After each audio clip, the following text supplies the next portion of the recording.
हैं जिसकी सभी वस्तुएं आराधना करती हैं, जो किसी की भी आराधना नहीं करता, जो सबका स्वामी है, जो किसी के अधीन नहीं है, जो सबका ज्ञाता है और जो किसी को भी ज्ञात नहीं है। तूने मनुष्य के मध्य अपनी पहचान करानी चाहिए थी, इसलिए अपने मुख से निकले एक शब्द से तूने सृष्टि को अस्तित्व दिया था, ब्रह्मांड को स्वरूप दिया था। तेरे अतिरिक्त अन्य कोई ईश्वर नहीं है।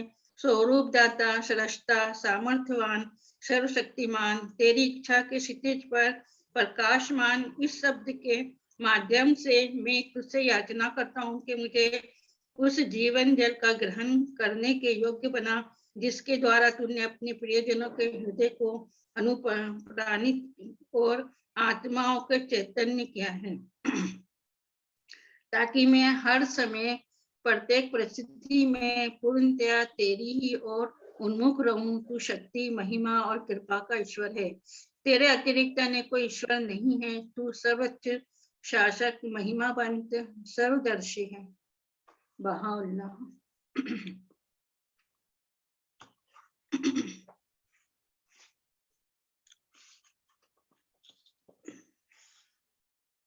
करें, स्टार्ट कर दें जी।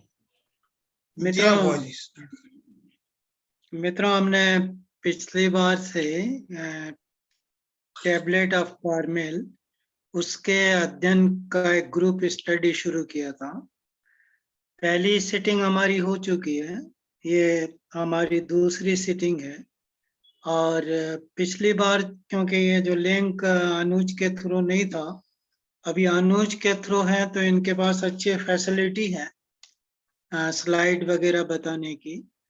तो जो पहली क्लास में हमने कुछ पॉइंट लिए थे उसको थोड़ा रिवाइज कर लें, और ये प्रोसेस हम कंटिन्यू रखेंगे कि हमारी पिछली क्लास को अगली क्लास में रिवाइज भी करेंगे, ताकि एंड तक आते आते काफी कुछ हमें टैबलेट ऑफ कार्मेल से याद रह जाए। तो ये जो आप स्क्रीन पे पहली स्लाइड देख रहे हैं, आप इसको थोड़ा बड़ा करके देखेंगे तो एक तो ईश दूध बाब का श्राइन भी है इसमें, और नीचे की तरफ आप देखेंगे कि वो हाइफा का पोर्ट है, मेडिटेरेनियन सी है, और उसके अंदर आप इवन स्टेम्बर और बोट वो भी खड़ी देख सकते हैं। तो जो पिछली बार बताया था कि कार्मेल पर्वत ये हाइफा के पोर्ट से दिखाई देता है, और लगभग 39 किलोमीटर लंबी एक रेंज है माउंटेन की। अब इसके बाद जो हमारी अगली स्लाइड है उसमें आप केव ऑफ एलिजा उसका जो है आप फोटो देखेंगे, उसका पिक्चर है। ये भी थोड़ा सा आप बड़ा करके देखेंगे तो आसानी से आप जो ब्लैक स्पॉट दिख रहा है यहाँ पे, ये माउंट कार्मेल के अंदर केव ऑफ एलिजा है। और इसी केव ऑफ एलिजा पे वो मोनेस्ट्री है जो क्रिश्चियन लोगों ने यहाँ पे बनाई थी, उसका भी पिक्चर हम अगली स्लाइड के अंदर देखेंगे।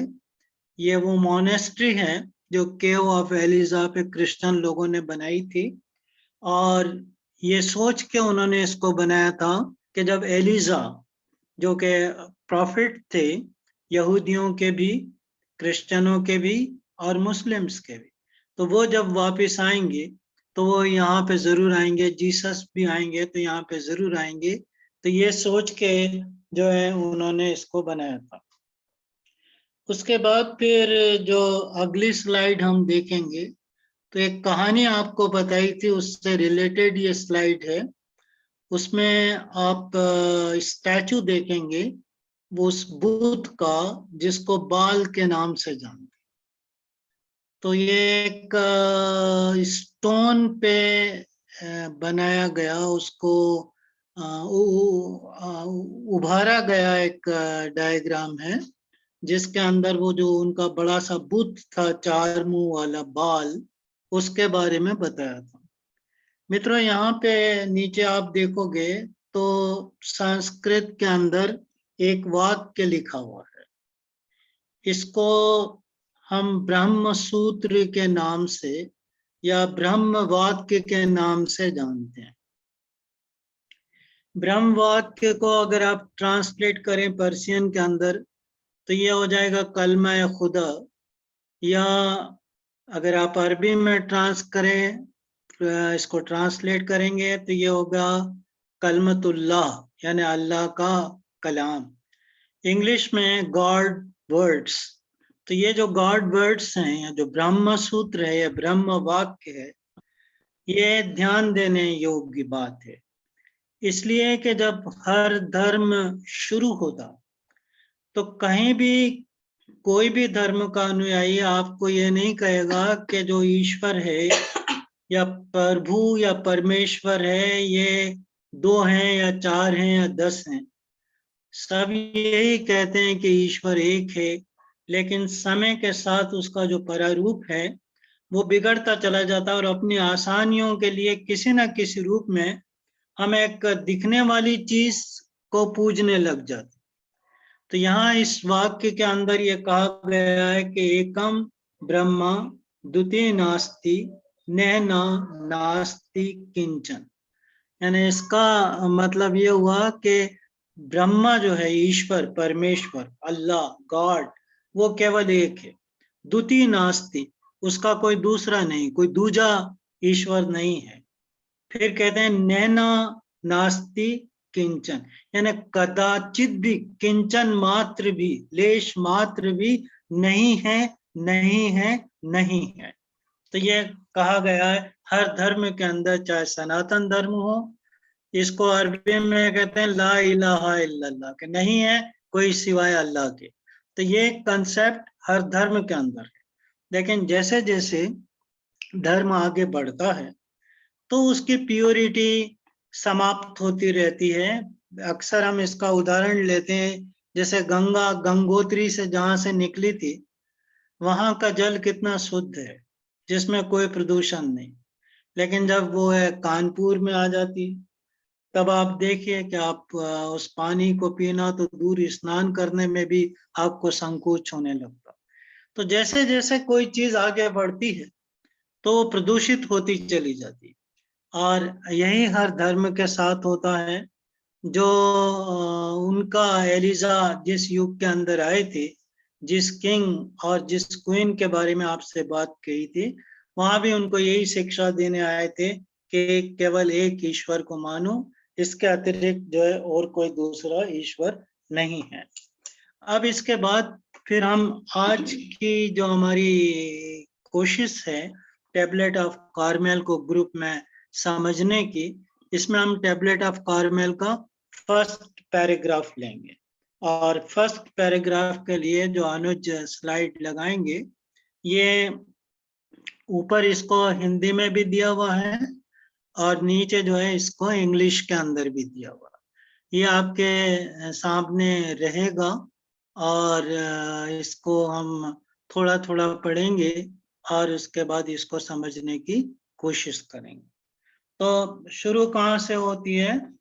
शुरू में जैसे इस फर्स्ट पैराग्राफ, कुल मिला के टैबलेट ऑफ कार्मेल ज्यादा बड़ी नहीं है, इसमें सिर्फ 5 पैराग्राफ ही है। तो ये जो है फर्स्ट पैराग्राफ है इसका। और फर्स्ट पैराग्राफ शुरू कहाँ से होता है? शत शत नमन इस युग को, एक ऐसा युग जिसमें दया की सुरभि समस्त सर्जित वस्तुओं पर तरंगित हुई है। एक ऐसा समृद्ध युग जिसकी बराबरी अतीत के कालों और शताब्दियों से कभी भी नहीं की जा सकती। एक ऐसा युग जब प्राचीनतम प्रभु ने अपना रुख अपने पावन आसन की ओर किया है। तो ये पहला जो है सेंटेंस है इस पहले पैराग्राफ का, और इसमें इस युग की बात की गई। सत सत नमन, सत सत नमन मतलब all glory be to this day. तो इस डे को, अब ये डे कौन सा है? तो ये जो युग है वो युगल अवतार का युग है, हम सब जानते हैं। ईशदूत बाब और युग अवतार बहाउल्लाह, उनका ये युग चल रहा है। 1844 से ये युग जो है शुरू हुआ था और आगे 1000 साल तक ये चलता रहेगा। वैसे अगर बाएं एरा की बात करें तो वो और व्यापक है और उसका टाइम तो 5 लाख साल तक है। लेकिन अगर हम इसमें आने वाले पहले अवतार की बात करें बहाउल्लाह की, तो 1000 साल के बाद वो खुद कहते हैं कि एक नया अवतार आएगा। तो तब तक का जो है ये युग है। अब इस पैराग्राफ को अगर आप देखेंगे तो इस युग के अंदर उन्होंने बहाउल्लाह ने 3 बातें हमें बताई। पहला तो उन्होंने कहा है कि ऐसा युग जिसमें दया की सुरभि समस्त सर्जित वस्तुओं पर तरंगित हुई है। दया की सुरभि समस्त वस्तुओं पर तरंगित हुई।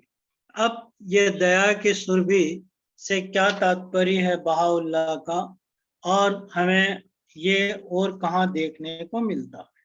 तो इसके लिए अनुज से रिक्वेस्ट करेंगे कि वो अगली स्लाइड हमारी लगाएंगे, स्लाइड नंबर 6, और इसको आप देखेंगे तो इसमें कहा गया है, ये है ग्लीनिंग्स ऑफ बहाउल्लाह, जो बहाउल्लाह की पवित्र लेखनी है उससे ये लिया गया है, उसके चयन से है। तो ग्लीनिंग्स का ये चौथे वाला सेक्शन है, चौथा पैराग्राफ है उसका, और उसके अंदर ये कहा गया है कि ये वो युग है जब ईश्वर की सर्वश्रेष्ठ अनुकंपाओं की वर्षा मानव जाति पर की गई। तो this is the day in which God's most excellent favours have been poured out upon man. तो ये जो मोस्ट एक्सलेंट फेवर हैं, इसी को ये टैबलेट ऑफ कार्मेल का जो पहले पैराग्राफ का जो शुरू का वाक्य है कि एक ऐसा युग जिसमें दया की सुरभि यानी अनुकंपाओं की वर्षा मानव जाति पर की गई है। तो एक तो ग्लीनिंग्स में हमको देखने को मिलता है।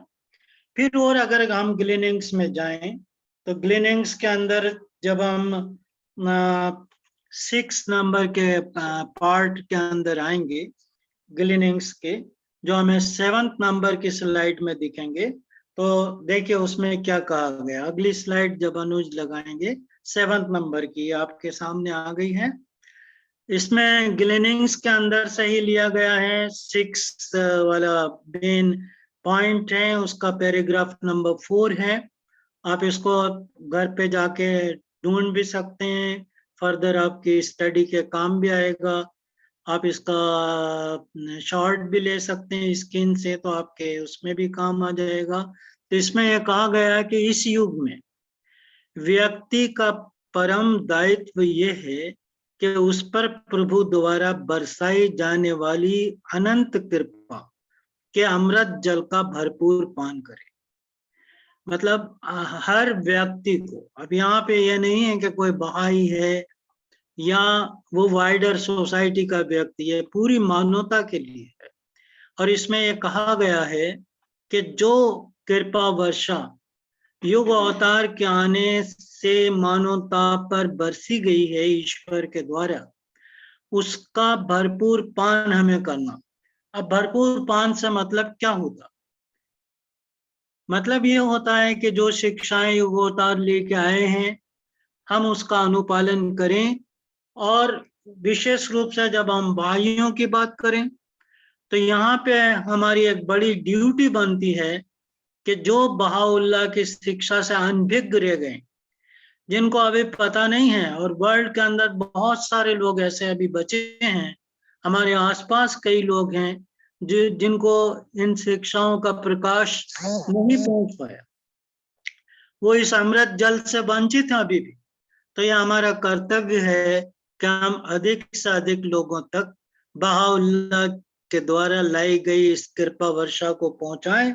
तो यहाँ पे कार्मेल की टैबलेट के इस पहले पैराग्राफ के पहले ही लाइन के अंदर ये बात कही गई है कि उनके ऐसा युग जिसमें दया की सुरभि समस्त सर्जित वस्तुओं पर तरंगित हुई है। तो ये एक तरंगित चीजों को लेके आया। फिर इसके अंदर अगली बात हमसे ये की गई है इसी पैराग्राफ के अंदर, जब इस युग की बात करते हैं बहाउल्लाह, तो हमें 3 चीजें बताई। एक तो ये कि ये दया का युग है। दूसरा इसमें यह कहा गया है कि ये युग जो है समृद्धि का युग है। तो जो अगली स्लाइड है नंबर 8 वाली, उसके अंदर ग्लीनिंग से ही 25 नंबर का ये पॉइंट है ग्लीनिंग्स का, इससे लिया गया। इसमें यह कहा गया है कि ये युग अनूठा है और इसके पहले आने वाले युगों से विशिष्ट और अलग है। This day is however unique and to be distinguished from those that have preceded it. तो इससे पहले जो युग आए थे उन सब से यह अनूठा है। किस बात में अनूठा है? कि मानवता के अंदर एक तो परिपक्वता आई है, मतलब उसका जो ज्ञान है वो काफी विकसित हो चुका है। ये तो नहीं कहेंगे कि वो शिखर पे पहुंच चुका है, लेकिन काफी विकसित हो चुका है। उसके बाद फिर साइंस ने इतनी प्रोग्रेस कर ली है कि जो हमारा जीवन है वो पिछले 100-150 सालों की तुलना के अंदर बहुत आराम वाला हो गया। हमारे पास ऐसी ऐसी खोज, आज जो हम बैठे हैं, कोविड की वजह से आपस में मिलना थोड़ा सा कठिन, अब तो खैर खुला है थोड़ा थोड़ा, लेकिन मिलना कठिन है। पर ये देखिए टेक्नोलॉजी, ये बहाउल्लाह का वरदान है कि हम इतनी दूर दूर से बैठे हुए हैं और एक उनकी टैबलेट को समझने की कोशिश कर। तो ये अनूठापन नहीं है तो और फिर क्या है? ये वरदान नहीं है बहाउल्लाह का तो और क्या है? फिर आप देखिए कि मेडिसिन के क्षेत्र में हमने कितनी तरक्की की। इससे पहले आप कोई महामारी का एग्जाम्पल ले लीजिए, कोविड का एग्जाम्पल, एड्स कितने सालों से यहाँ पे है, और बहुत सारी डिसीज हैं। हम किसी का वैक्सीन नहीं बना पाए, लेकिन कोविड की वजह से ऐसी मार पड़ी इस मानवता पे कि सब एक हो गए, लैब एक हो गई, साइंटिस्ट एक हो गए, सबने मिला जुला प्रयास किया और साल भर के अंदर अंदर हम उसका वैक्सीन लेके आ गए। तो ये सारा जो वरदान है, इससे पहले कभी किसी युग में नहीं हुआ था। इससे पहले भी महामारियां हुई है, स्पेनिश फ्लू हुआ था, उसके पहले प्लेग हुआ था, गांव के गांव, शहर के शहर, देश के देश पूरे बर्बाद हो गए और हम कुछ नहीं कर पाए।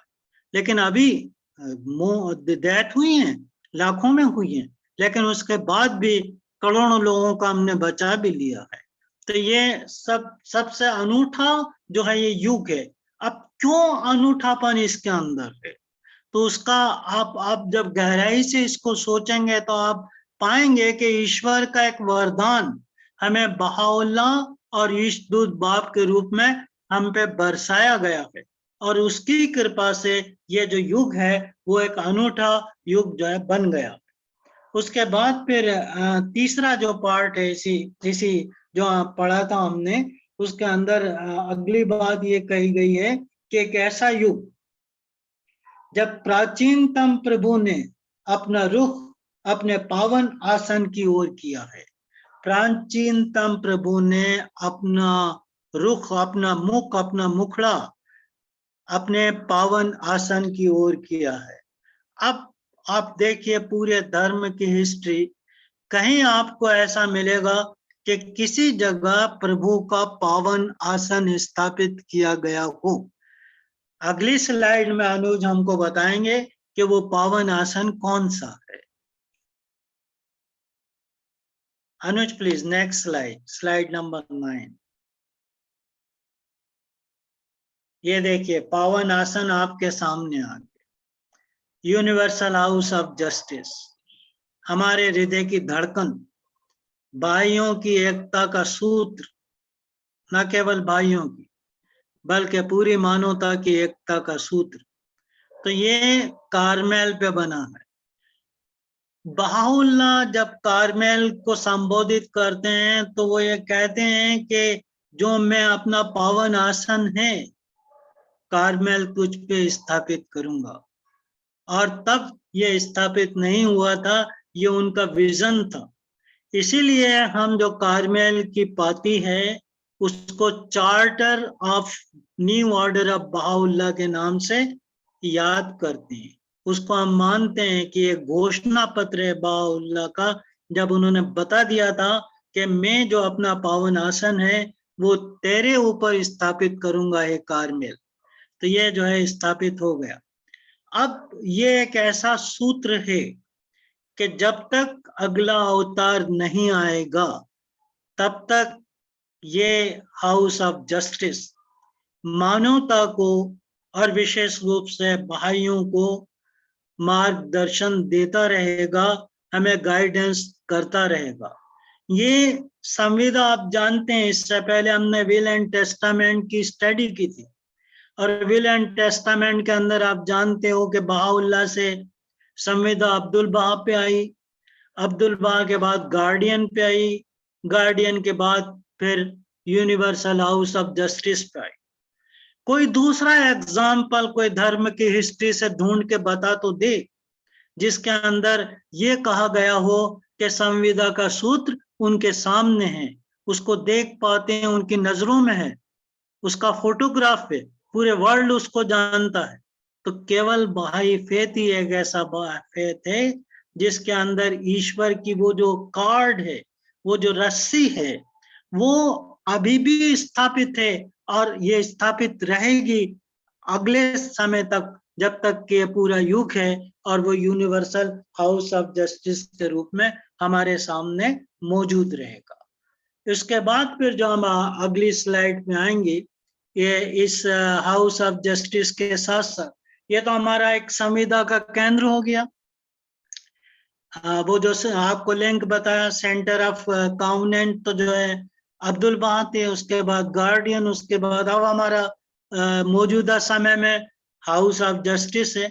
लेकिन एक और केंद्र है, और वो केंद्र जो है किताब अक़दस के अंदर अनुच्छेद number 6, paragraph number 6, paragraph number 6 में वर्ल्ड के अंदर वो दूसरा केंद्र कौन सा है जहां आज सारे बहाई अपना मुंह करके, अपना मुखड़ा उस तरफ करके, उस तरफ उन्मुख होकर प्रार्थना के लिए खड़े होते हैं। वो जो केंद्र है वो बहाजी के अंदर श्राइन ऑफ बहाउल्लाह है। सबसे पावन इस धरती पर अगर कोई स्थान है तो वही है। और इसके बारे में किताब अक़दस के अंदर क्या कहा गया है कि God had made the centre round which circle the concourse of the high. ईश्वर ने वो केंद्र बनाया जिसके चारों ओर उच्च लोक के निवासी परिक्रमा करते हैं। इसको ऐसे भी पढ़ते हैं हम उर्दू में कि जिसको अल्लाह ताला ने मलाए आला का मुकाम तवाफ बनाया है। तो कौन सी ऐसी जगह इस अर्थ पे अभी जिसके आसपास जो है कॉन्कोर्स ऑफ हाई, जो देवदूत हैं वो आके, उच्च लोक के जो निवासी हैं वो आके उसकी परिक्रमा करते हैं। तो वो जो परिक्रमा का स्थान है जहाँ से भौतिक चीजें हम लोगों के बीच जा रही हैं, वो तो कार्मेल पे बना हुआ हाउस ऑफ जस्टिस की बिल्डिंग है। और जहाँ से आध्यात्मिक फ्लो हो रहा है वो जो है श्राइन ऑफ बहाउल्लाह है। तो ये दो केंद्र हैं, एक जहाँ से हमें दिशा निर्देश मिलता है और विशेष रूप से जो स्पिरिचुअल के साथ साथ भौतिक गाइडेंस भी जहाँ से मिलता है, और जो स्पिरिचुअल गाइडेंस मिलता है उसका सेंटर जो है बहाजी के अंदर। फिर उसके बाद देखिए अगले पार्ट के अंदर, इसमें जो अगला सेंटेंस है इसी पाती का कार्मेल की,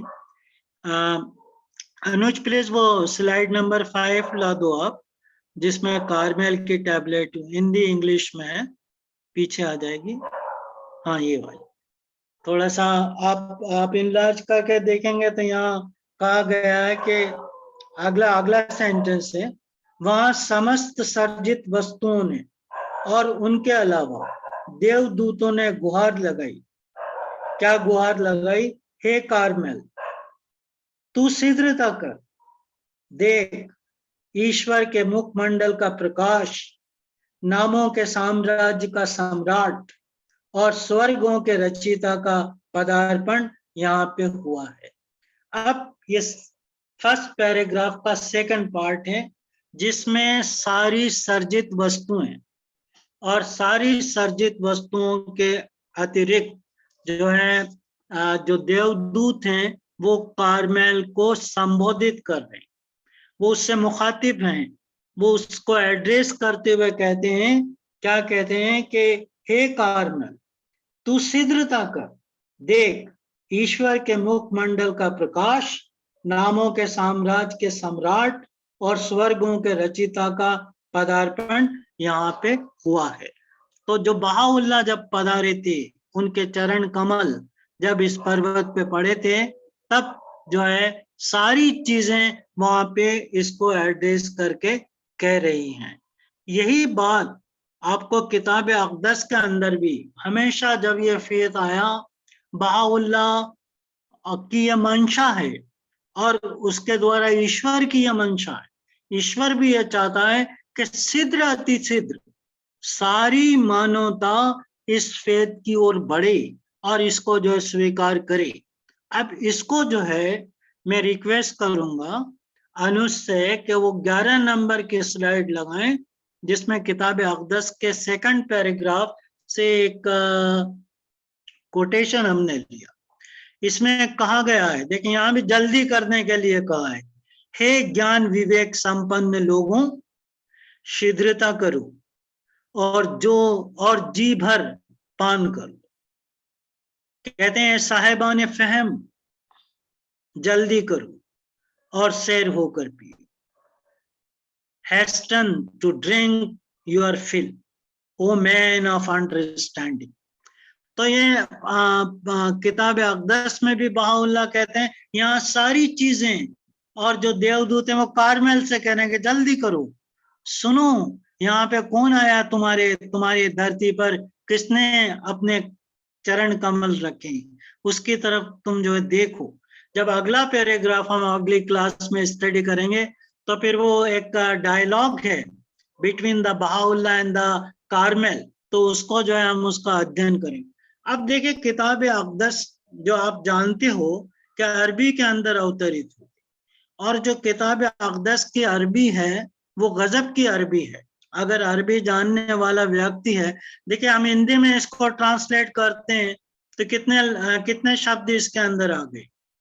हे ज्ञान विवेक संपन्न लोगों, शीघ्रता करो और जी भर पान कर लो। अरबी में क्या बोल दिया, अख्तमो, अख्तमनो उलिल अलबाब, मतलब जस्ट इतना 2 या 3 शब्द हैं, उसके अंदर सारी बातें कह दी गई। तो जो अरबी किताब अक़दस की है वो वंडरफुल है, और कोई अरबी जानने वाला व्यक्ति हो तो वो सिर्फ किताब अक़दस पढ़ के ही इस बात को स्वीकार कर सकता है। अब भले से वो उसको इंग्लिश में पढ़े और उसका अगर ईश्वर चाहे और अपने प्रीजुडिस से बाहर निकल आए तो वो यहाँ भी पहचान सकता है, लेकिन विशेष रूप से एक अरबी जानने वाला व्यक्ति जब बहाउल्लाह की राइटिंग की अरबी पढ़ता है तो उसका जो मन है वो प्रसन्न हो जाता, कहाँ से कहाँ उसकी आत्मा पहुंच जाती है उन शब्दों पे, इसलिए कि ये वो वर्ड्स हैं जिनसे सर्जन होता, जिनसे जो क्रिएशन होता। तो ये किताब अक़दस के अंदर भी जल्दी आने के बारे में कहा गया। अब यहाँ पे जो है बात यह है कि जो सारी चीजें हैं, सारी चीजें कारमेल में क्या है, कारमेल तो एक पर्वत है, वो कोई लिविंग चीज तो नहीं है। आपको पिछली बार बताया था कि उसके अंदर फ्लिंट स्टोन है, उसके बाद वॉल्केनिक रॉक है, उसमें लाइम स्टोन है, उसमें कई तरीके के ट्री हैं, कई तरीके के मिनरल्स हैं उसके अंदर। तो ये सब नॉन लिविंग थिंग्स हैं। तो ये नॉन लिविंग थिंग्स किस तरीके से समझती हैं ईश्वरीय अवतार की बातों को, ये बात एक रहस्य है जो शायद हमारी समझ से परे है। लेकिन अगर आप बहाउल्लाह की राइटिंग को देखें तो बहाउल्लाह ने न केवल किसी पर्वत को एड्रेस किया, उसके साथ डायलॉग किया, बल्कि आप जैसे किताब अक़दस के अंदर आप 164 नंबर का अनुच्छेद देखेंगे, 164 नंबर का पैराग्राफ किताब अक़दस का। तो उसमें बाउल्ला एड्रेस किसको करते हैं? The land of calf and रा, यानी जो जो लैंड थी करमान की लैंड, उसको जो एड्रेस करते हैं। इसी किताब अक़दस के अंदर 91 नंबर के पैराग्राफ बाउल्ला किसको एड्रेस करते हैं? लैंड ऑफ तेहरान की जो लैंड है उसको एड्रेस करते हैं। बहाउल्लाह की एक पाती है जिसको लूहे अक़दस के नाम से जानते हैं। लूहे अक़दस में वो जेरूसलम को जो है एड्रेस करते हैं, एक सिटी को एड्रेस करते हैं। तो एक ईश्वरीय अवतार के लिए जरूरी नहीं है कि वो मानव को ही संबोधित करे, वो किसी भी नॉन लिविंग, किसी भी आर्टिकल्स, किसी भी थिंग्स, किसी भी आइटम, किसी को भी संबोधित कर सकता है और सब उसकी बातें समझते हैं, सब उससे प्रकंपित हो जाते हैं। ह्यूमन हृदय वो भी होते हैं, लेकिन अक्सर जो ह्यूमन हृदय होते हैं वो हम अपना इतना उसको कठोर कर लेते हैं कि वो उतना परिकंपित नहीं हो पाते जितनी दूसरी चीजें हो जाती। तो वो जब मैं बात कर रहा था लूहे अक़दस की, बाउल्ला की एक लोह है, एक टैबलेट है, टैबलेट ऑफ अक़दस, पवित्र पाती, उसके अंदर वो कहते हैं जेरूसलम से जो है वो एड्रेस कर रहे हैं कि ओ जेरूसलम, ओ जेरूसलम, 2 बार कहा, O Jerusalem, O Jerusalem, why dost thou kill all prophets sent to you. यानी वो जेरूसलम को एड्रेस करते हुए कहते हैं ओ जेरूसलम, तूने उन सारे प्रॉफिट को क्यों कत्ल कर दिया जो तेरे तरफ भेजे गए। अब एड्रेस तो किससे किया बाउल्ला ने? जेरूसलम।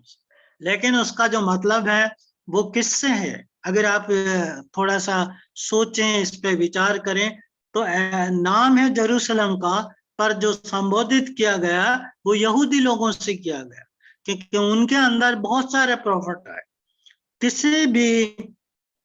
किसी भी धर्म के अंदर उतने प्रॉफिट नहीं आए जितना कि यहूदियों के अंदर, ग्रुप्स के अंदर आते थे प्रॉफिट।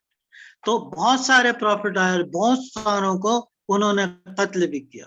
तो बाउल्ला उसको एड्रेस करते हैं कि Jerusalem, O Jerusalem, why dost thou kill all prophet sent to you. तो ये उसको इसी तरीके से जब कारमेल को एड्रेस करते हैं, तो कारमेल को एड्रेस करते हैं तो वो एक पहाड़ को तो कर ही रहे हैं, वो भी सुन रहा है उनकी बात को, लेकिन उसके अतिरिक्त वो 3 अलग अलग धर्म के लोगों को कारमेल के थ्रू एड्रेस कर रहे हैं। वो यहूदियों को भी कर रहे हैं, क्रिश्चियनों को भी कर रहे हैं, मुस्लिम्स को भी कर रहे हैं, और फिर ये जब हाउस ऑफ जस्टिस बन गया तब सारी मानवता को यहाँ से एड्रेस किया जा रहा। तो कई ऐसे सर्कुलर्स निकलते हैं जो केवल भाइयों के लिए नहीं होते, पूरे जो है मानव के लिए होते हैं। फिर इसी के अंदर ये कहा गया कि हे कारमेल, तू शीघ्रता कर, देख ईश्वर के मुखमंडल का प्रकाश तुझ पे पड़ा है। तो ये ईश्वर के मुखमंडल का प्रकाश क्या होता है? तो इसका जो रेफरेंस है हमें, हम जब स्लाइड नंबर 12 देखेंगे तो इसमें कुरान शरीफ की एक आयत है। यह कुरान का चैप्टर नंबर 24 है और जो वर्स नंबर 35 है, अल्लाहु नूरिस समावाति वल अर्द, God is the light of the heaven and the earth.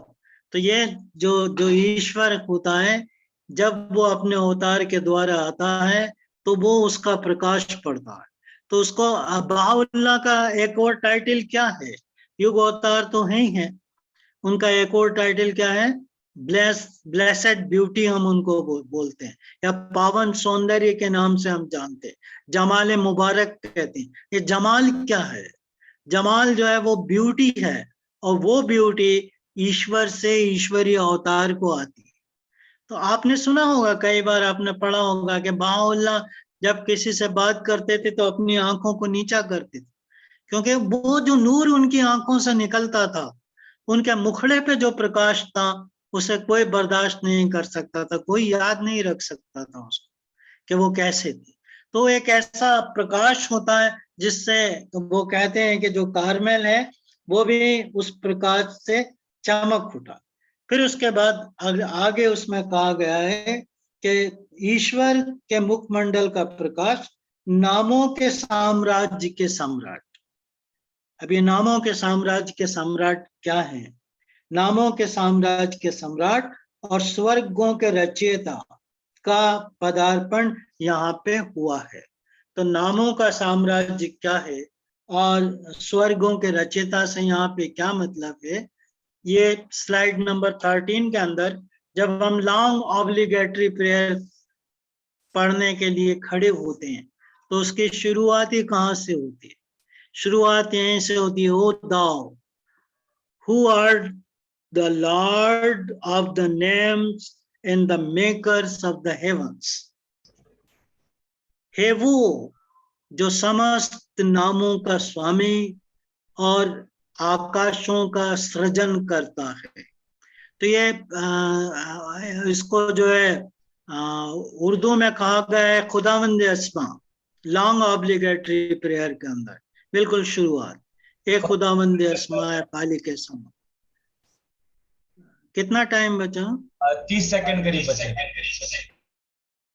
अच्छा, बस तो इस स्लाइड पे हम रोक देते हैं कि नामों के, अब ये नामों का जो लॉर्ड है वो कौन है, यानी जो समस्त नामों का स्वामी है और आकाश और उसका सृजन करता है, इसको हम अगली बार से डिस्कस करेंगे। यहीं पे हम रोक देते हैं। Thank you very much. Thank you. Allah Thank you, Allah Wazir. Love. Thank